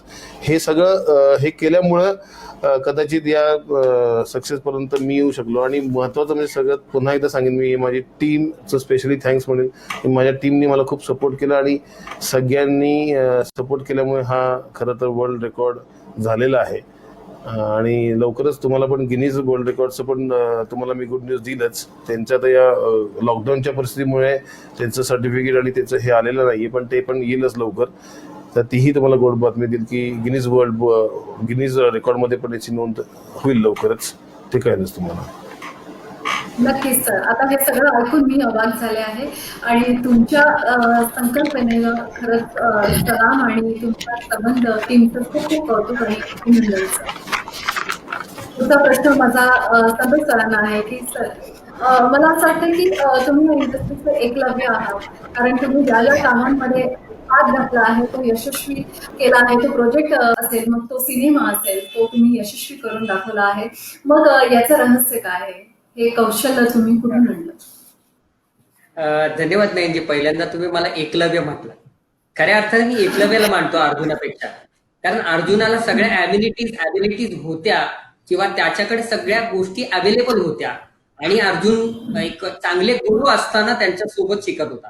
पण माझी परिस्थिती, माझी जिद्द आणि माझी एक दृढ इच्छाशक्ती हेच माझे गुरु होते. माझ्या परिस्थितीमुळं मला मी चित्रकला किंवा शिल्पकला याचा खूप लहानपणापासून चाहता होतो, आणि सातत्याने त्याच्यात प्रयत्न करत होतो. आणि मला ज्यावेळेस कळलं की याचे महाविद्यालय आहे, चित्रकला शिल्पकला शिकवणारे महाविद्यालय आहे, तर मला अभिनव कॉलेज आहे किंवा जे स्कूल ऑफ आर्ट, इथं जाण्याची इच्छा होती. पण तिथं माझ्या परिस्थितीमुळे जाता, पण मी माझ्या प्रॅक्टिस करून सातत्यानं ती गोष्ट करत करत एवढी अचिव्हमेंट मिळाली की आज मी चांगलं चित्र काढू शकतो, चांगलं शिल्प करू शकतो. मला FTI ला जायचं होतं, इन्स्टिट्यूटला ऍडमिशन घ्यायचं होतं, परंतु सेम थिंग माझी परिस्थिती नव्हती, मला तिथे जाणं शक्य नव्हतं. त्या काळामध्ये मला खूप स्ट्रगल करून हे सगळं करायला लागत होतं. पण आजची परिस्थिती अशी आहे की FTI मधून पासआउट होणारा विद्यार्थी तिथून पासआउट झाल्यानंतर माझ्याकडे नंबर लावून असतो की सर मला तुमच्याकडे इंटर्नशिप करायची, मला तुमचं असिस्टंट म्हणून काम करायचं. जे स्कूल ऑफ आर्ट असेल, अभिनव कला महाविद्यालय, इथे मुलं पासआउट होतात, कमर्शियल आर्ट करतात, GD आर्ट करतात, किंवा वेगवेगळ्या पद्धतीचं इलस्ट्रेशन करून किंवा याच्या बाबतीत पासआउट होतात, आणि माझ्याकडे येऊन असिस्टंटशिप करतात. त्यावेळी माझी एक गोष्ट लक्षात येते की त्यांच्याकडे थिअरी खूप चांगली आली आहे. या विद्यापीठातून, या कला महाविद्यालयातनं किंवा FTI मधनं यांना थिअरी शिकवली, पण प्रॅक्टिकल लेवलचं जे नॉलेज आहे काम करताना फील्डवरचं, ते मात्र त्यांच्याकडे कमी आहे. आणि त्या मानानं मी काम करत करत शिकलो. प्रॅक्टिकली काम केल्यामुळे मला स्किल तर जमलं, परंतु माझ्याकडे सराव एवढा चांगला होता की मी त्या वेळेत हवं तसं काम खूप कमी वेळेत, खूप कमी बजेटमध्ये, खूप कमी पैशामध्ये क्वालिटी पूर्ण करत होतो. आणि त्यामुळं कुठल्याही विद्यापीठात जरी शिकलो ना तरी माझ्याकडे ती ॲबिलिटी तयार झाली होती माझ्या जिद्दीमुळं. मला एक प्रचंड भूक आहे. मी मगाशी म्हटलं की कुठली गोष्ट बघितली की ती शिकायची. मी जसं म्हटलं की मी कॅलिग्राफर म्हणून खूप वर्ष काम केलं. मला कॅलिग्राफी शिकायची होती तर मी खूप हॉस्पिटल असतील, दवाखाने असतील, रस्त्यावरची दुकानं असतील, त्याच्यावरती असणारे लोगोज आणि ते सगळे बघत बघत घरी प्रॅक्टिस करायचे ब्रश. आणि त्याच्या माध्यमातून मला हळूहळू इथपर्यंत येता आलं. माझ्या या सगळ्या वर्सटाईल गोष्टी ज्या आहेत परिस्थितीमुळेच मला ते शिकावं लागलं. शिकण्याची भूक होती त्यामुळे ते शिकायला मिळालं. त्यामुळे एका सेटवर वर्सटाईल काम केलं. मी कला दिग्दर्शक म्हणून काम केलं, मी नृत्य दिग्दर्शक म्हणून काम करतोय आता, मी असिस्टंट असोसिएट डिरेक्टर म्हणून काम केलं, मी डिरेक्टर म्हणून आता अनेक वेगवेगळे प्रोजेक्ट केलेले आहेत, मी कॉस्ट्युम डिझायनिंग केलेलं आहे, मी मेकअप केलेले, प्रोफेशनली मेकअप पण म्हणून अनेक सिनेमांना काम केलेलं आहे, मी सिनेमांचं टायटल डिझायनिंग, लोगो डिझायनिंग, मी प्रोडक्शन बघितलेलं आहे, इव्हन एडिट, कॅमेरा या लेवलचं काम केलंय. या सगळ्या माध्यमातून सगळ्या गोष्टी शिकणं हे माझ्यासाठी मला गरजेचं का वाटलं, कारण माझं फायनल डेस्टिनेशन मला दिग्दर्शक व्हायचं होतं. मला सुरुवातीला असं वाटलं की दिग्दर्शक होणं म्हणजे काय ऍक्शन आणि कट म्हणायचं, पण ज्यावेळी मी प्रत्यक्ष काम करायला लागलो त्यावेळेस मला कळलं की दिग्दर्शक होणं इतकं सोपं नाही. तुम्हाला उत्तम संगीताची जाण पाहिजे, तुम्हाला कला दिग्दर्शनाची, संस्कृतीची, इतिहासाची जाण पाहिजे, प्रत्येक विषयाची तेवढं सखोल ज्ञान पाहिजे. तुम्हाला कला दिग्दर्शन कळलं पाहिजे, तुम्हाला नृत्य दिग्दर्शन कळलं पाहिजे, तुम्हाला ताल, सूर, लय कळलं पाहिजे, तुम्हाला एडिटिंगचा रिदम कळला पाहिजे. एडिटिंग मध्ये तुम्ही लिनियर एडिट करताय का नॉन लिनियर करताय, तुमची स्क्रिप्ट कशी आहे, काय आहे, तुमची कथा, पटकथा, संवाद, तुमचं वाचन, लेखन, या सगळ्यांची तुम्हाला प्रचंड माहिती असणं आणि त्याचा सराव आणि अभ्यास असणं महत्वाचं आहे. म्हणजे तुमच्याकडे जसं तुमच्याकडे कला असून चालणार नाही तर त्याचं तंत्रही तुम्हाला तेवढ्या ताकदीनं माहिती पाहिजे. याच्यासाठी मी या सगळ्या विभागांवरती काम करत करत शिकत गेलो. आणि कुठल्याही कामामध्ये आपण बघतो की सेटवरती ज्यावेळेस मी एकटा काम करतो तर त्यावेळेस मी एका वेळी 4 लोकांचं काम करतो, 5 लोकांचं, 5 डिपार्टमेंटचं काम मी एकटा करतो. त्यामुळे मला तेवढ्या मोठ्या प्रमाणात मागणी पण होती की हा एक माणूस सेटवर आला तर कुठल्याच गोष्टीची चिंता नसते, हा माणूस प्रत्येक डिपार्टमेंटचं काम हलकं करू शकतो. आणि त्यामुळं या सगळ्या बाबतीतले मला खूप चांगले चित्रपट मिळाले. म्हणजे सैराट सारखा सुपर डुपर हिट सिनेमा की जो इंडस्ट्रीतला सगळ्यात मोठी कमाई, रेकॉर्ड ब्रेकिंग असणारा सिनेमा आहे, आणि तेवढ्याच ताकदीचा कासव नावाचा सिनेमा की या देशातला सर्वोच्च सिनेमा, सुवर्णकमळ विजेता सिनेमा, पॅन्ट्री आहे किंवा अनेक सिनेमे, हे मला करायला मिळण्याचं गमकच ते आहे की या व्हर्सटाईल कामामुळे आताच्या चित्रपट इंडस्ट्रीमध्ये मी खूप कमी लोक असं बघतो की ते एवढ्या मोठ्या पद्धतीने व्हर्सटाईल काम करतात. म्हणजे जसं दादासाहेब फाळके होते, व्ही शांताराम होते, फतेलाल होते, बाबूराव पेंटर होते, हे व्हर्सटाईल असणारे आर्टिस्ट होते. त्या काळात ते कॅमेरा बघायचे, दिग्दर्शन बघायचे, कला दिग्दर्शन बघायचे, प्रोडक्शन बघायचे, इव्हन टोटल मॅनेजमेंट करून स्वतः अभिनय पण करायचे, गीत लिहायचे, पथकथा, संवाद त्यांचा असायचा. हे सगळं आता जवळजवळ स्पेशलायझेशन झालेलं. आताचे आर्ट डिरेक्टर पण असे की ते सेटवर फक्त नावापुरते येतात, त्यांच्याकडे असणाऱ्या टेक्निशियन्स कडून सगळं काम करून घेतात. त्यांना नसं, म्हणजे कॉस्ट्युम डिझायनरला अजून पण माहिती नाही की कुठल्या पद्धतीच्या कपड्याला काय म्हणतात. संस्कृतीचा अभ्यास किंवा त्या काळाचा अभ्यास फार कमी लोक करतात. तर या माध्यम दृष्टीने माझी काय म्हणतात व्याप्ती वाढवत नेली आणि मला स्वतःला प्रगल्भ करत गेलो. म्हणून मला कामाची शृंखला पण चांगली मिळाली, चांगली लोक मिळाली, चांगले दिग्दर्शक मिळाले. मला असं वाटतं की कुठल्याही कामामध्ये जर तुम्हाला प्रावीण्य मिळवायचं असेल तर सराव हा अत्यंत महत्वाचा आहे आणि तो तुम्ही केला, म्हणूनच तुम्ही आज करिअरची इतकी मोठी उंची गाठू शकलात. माझा प्रश्न मयुरेश सरांना आहे. सर, आता खरं तर मिशन बिगिन अगेनची लाट आली आहे. आता कोरोनाच्या महामारीनंतर अत्याधुनिक अभ्यासक्रमाची गरज आपल्या विद्यार्थ्यांना आहे आणि तुम्ही त्यांच्यासाठी एक छान पर्वणी घेऊन आला आहात.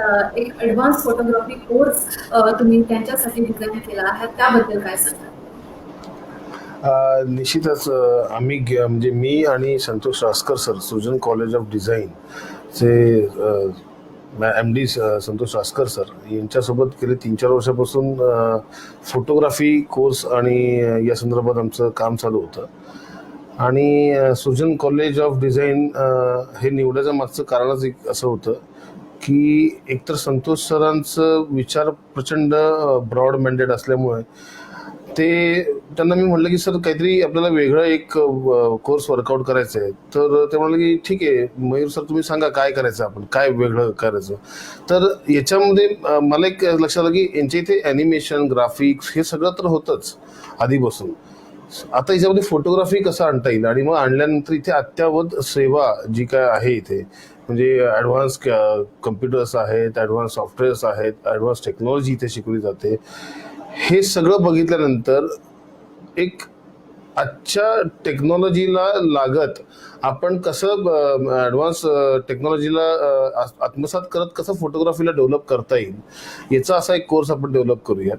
आणि मगाशी संतोष सर पण म्हणाल्याप्रमाणे किंवा मी पण तुम्हाला मगाशी बोललो की एक वर्सस्टाईल फोटोग्राफर आपण निर्माण करायला हवा. सो मी माझ्या या कोर्समध्येच कुठला स्पेसिफिक कॅमेरा नाही शिकवणार आहे किंवा स्पेसिफिक काही हे शिकवणार नाही आहे. मी याच्यामध्ये बेसिक कॅमेरा टेक्निक शिकवणार आहे. महत्त्वाचं म्हणजे ज्यांनी आयुष्यामध्ये तुम्हाला कुठलाही कॅमेरा जगात कुठलाही आला तरी तो तुम्ही सहजरित्या तुम्ही ते हाताळू शकाल असा हे टेक्निक तुम्हाला मी शिकवणार आहे. आणि दुसरं महत्त्वाचं म्हणजे आजची जी ॲडव्हान्स टेक्नॉलॉजी आहे त्या ॲडव्हान्स टेक्नॉलॉजीमध्ये तुमची फोटोग्राफीला कसं डेव्हलप करता येईल चांगल्या पद्धतीने. म्हणजे उदाहरणार्थ ॲडोब फोटोशॉप आहे, लाईट रूम्स आहेत, असे जे सॉफ्टवेअर्स आहेत अनेक सॉफ्टवेअर्स जे आपल्या या सृजन कॉलेज ऑफ डिझाईनमध्ये अतिशय ॲडव्हान्स सॉफ्टवेअर्स आहेत, अपडेटेड सॉफ्टवेअर्स आहेत, अपडेटेड सेटअप्स आहेत, अतिशय फास्ट आणि चांगलं काम उत्तम काम करण्यासाठी इथे सोय आहे. सो या दोन्ही गोष्टींची सांगड घालत आणि इथून निघाला प्रत्येक फोटोग्राफर हा कुठल्याही जिथं फोटोग्राफी येते तिथे तो मुलगा उभा राहून तो विद्यार्थी उभा राहून तो सहजरित्या चांगली फोटोग्राफी करू शकेल. सक्षम फोटोग्राफर मी निर्माण करायचा प्रयत्न करीन. म्हणजे केलेलाच आहे, तसा कोर्स केलेलाच आहे आम्ही तयार. आणि त्यातनं 100% मला विश्वास आहे की त्यातनं ते कोर्स केल्यानंतर तो 100% जगाच्या पाठीवर कुठलीही फोटोग्राफी असेल, अंडर वॉटर असेल, वाईल्ड लाईफ फोटोग्राफी असेल, स्पोर्ट्स असेल किंवा कुठली वेडिंग फंक्शन असेल, इव्हेंट्स असतील, असे कुठल्याही प्रकारची फोटोग्राफी तो करू शकेल. आणि स्टेप बाय स्टेप मग त्यानंतर मग टेलिव्हिजन पार्ट आला, मग सिनेमॅटोग्राफी पार्ट आली. या सगळ्या गोष्टी तर मी कोर्सेस डेव्हलप करणारच आहे. पण बेसिक आधी फोटोग्राफी हे स्ट्रॉंग केल्याशिवाय याच्या पुढच्या टप्प्यामध्ये जाण्यात मजा नाही. म्हणून मी आधी बेसिक फोटोग्राफीला स्ट्रॉंग करणार आहे. आणि माझा विद्यार्थी फोटोग्राफर जो आहे तो अतिशय सक्षम असा असेल असा मला पूर्ण विश्वास आहे. खरंच खूप इंटरेस्टिंग हा कोर्स आहे आणि मला खात्री आहे 100% मुलांना इथे प्रॅक्टिकल ट्रेनिंग घेता येणार आहे सृजन कॉलेज ऑफ डिझाईनमध्ये. आणि ज्या मुलांना या फोटोग्राफी कोर्समध्ये ॲडमिशन्स घ्यायची असेल किंवा काही इन्क्वायरी करायची आहे तर आमचा जो फोन नंबर आहे किंवा वेबसाईट आहे ती स्क्रोलमध्ये फ्लॅश होती आहे. तुम्ही थेट आमच्याशी संपर्क साधू शकता आणि अधिकाधिक या कोर्सबद्दल माहिती घेऊ शकता. माझा पुढचा प्रश्न सर, मला असं वाटतं की प्रत्येक क्षेत्रामध्ये आधुनिक पिढी आली पाहिजे, ज्ञान त्यांना मिळालं पाहिजे. मग अशा विद्यार्थ्यांसाठी तुम्ही काही योजना केली आहे का फिल्म मेकिंगच्या संदर्भामध्ये? नक्कीच नयनजी. मगाशी मयुरेश सर जसं म्हटले की आता संतोष रासकर सरांबरोबर आम्ही असोसिएट म्हणून अनेक गोष्टी डिझाईन केलेल्या आहेत. मी मागच्या 5-6 वर्षापासून एक प्रयत्न करतोय. माझं एक वर्कशॉप मी छोटं डिझाईन केलं होतं. त्या वर्कशॉपच्या माध्यमातून एक फिल्मची प्रोसेस आहे. म्हणजे तुमच्या डोक्यामध्ये एखाद्या सिनेमाची कल्पना येण्यापासून तर तुमचा सिनेमा पडद्यावरती लागेपर्यंत ही जी प्रोसेस आहे ही नक्की काय प्रोसेस आहे, कशा पद्धतीची प्रोसेस आहे हे समजावून सांगणारा, हे शिकवणारा काहीतरी कोर्स निर्माण व्हावा. आता ह्या कोर्सला म्हणजे फिल्म मेकिंग शिकवणारे अनेक इन्स्टिट्यूट आहेत. म्हणजे मी FTIचं नाव स्पेशली घेईन, त्याच्यासारखे मोठ्या इन्स्टिट्यूट पण बऱ्याच आणि छोटे छोटे पण अनेक इन्स्टिट्यूट आहेत. पण या इन्स्टिट्यूटमध्ये काय केलं जातं की स्पेसिफिक एखादी गोष्ट शिकवली जाते आणि ती पण परिपूर्ण नाही शिकवली जाते, त्यातलं तंत्र शिकवलं जातं. पण तंत्र फक्त तुमच्या हातात येऊन चालत नाही. म्हणजे तुम्हाला एखाद्या तुमच्याकडे कला आहे, ती कला प्रदर्शित करण्यासाठी एक तंत्र लागतं आणि तुमची कला आणि तंत्र एकत्रित करण्यासाठी आणि ते प्रदर्शित करण्यासाठी तुमच्याकडे एक मॅनेजमेंट स्किल्स असावं लागतं. या तीनही गोष्टी ज्या आहेत ह्या एकत्रित करून मी अनेक वेगवेगळ्या इन्स्टिट्यूटला ऍज अ गेस्ट लेक्चरर म्हणून जातो. प्रचंड मोठ्या इन्स्टिट्यूट आहे आणि लाखो रुपयाची फी आहे. सर्वसामान्य घरातले जे विद्यार्थी आहेत त्यांना मात्र त्या ठिकाणी ऍडमिशन घेणं तिथे तेवढी मोठ्या प्रमाणातली फी भरणं हे तितकंसं शक्य नाही. परंतु मग या सगळ्या विद्यार्थ्यांसाठी एवढ्या मोठ्या इन्स्टिट्यूटमध्ये जर ऍडमिशन घेणं फी घेणं शक्य नसेल तर यांनी करिअर करायचंच नाही का? त्यांचा हक्क नाही का चांगलं शिक्षण घ्यायचा?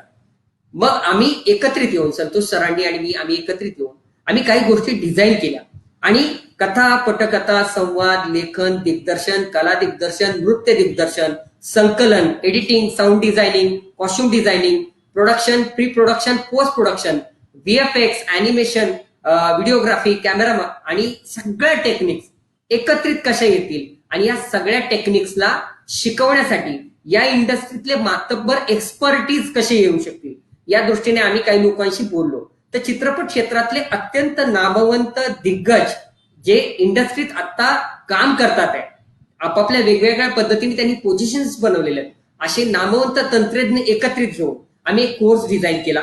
Advance programme in film making अशा पद्धती, हा इंटरनॅशनल प्रोग्राम आहे.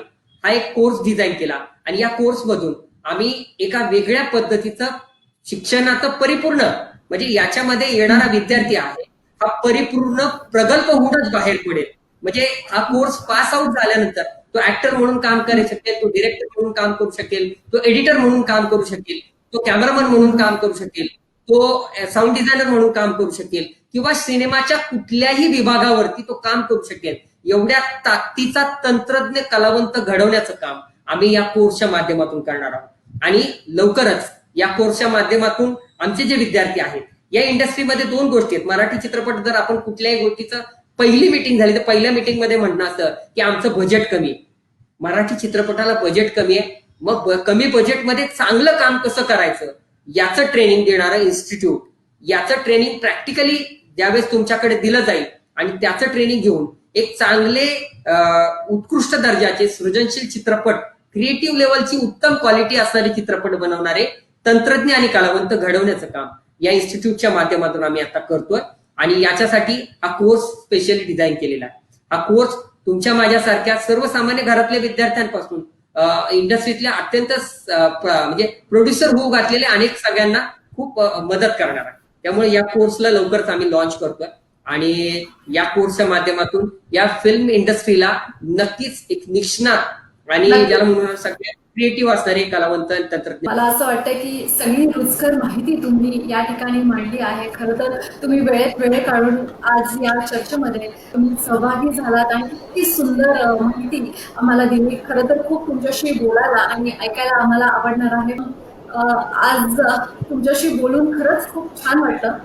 विषय तसा मोठा आहे पण आज आपण इथे थांबणार आहोत. तुमच्या दोघांचे खूप खूप आभार आणि याचबरोबर सृजन कॉलेज ऑफ डिझाईनचेही मनापासून मी आभार मानते. आणि सर्वात महत्वाचे इनचे खूप खूप मनापासून आभार की त्यांच्या मार्फत आम्ही तुमच्या सर्वांपर्यंत आज या लाईव्ह वेबिनार मार्फत पोहोचू शकतो. नमस्कार.